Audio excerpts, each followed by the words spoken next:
Good morning, students. Let's continue the 11th chapter of Standard 7 Science, Cell Structure and Microorganisms. Dear students, we have already covered few points. Our first point which we have studied was cell.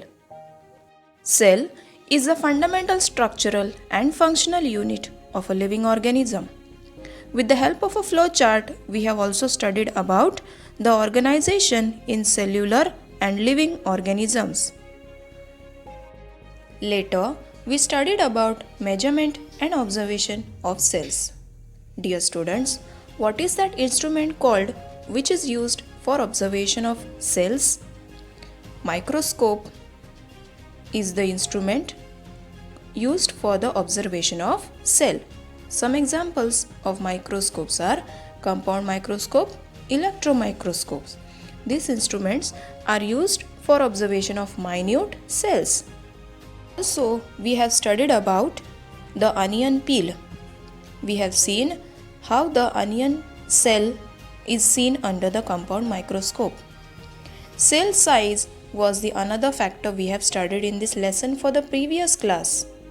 We have also studied about the plant cell and animal cell. What is the major difference between plant cell and animal cell?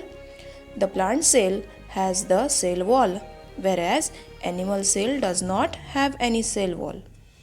Dear students, the last part which we had studied in the previous class was the four main parts of the cell.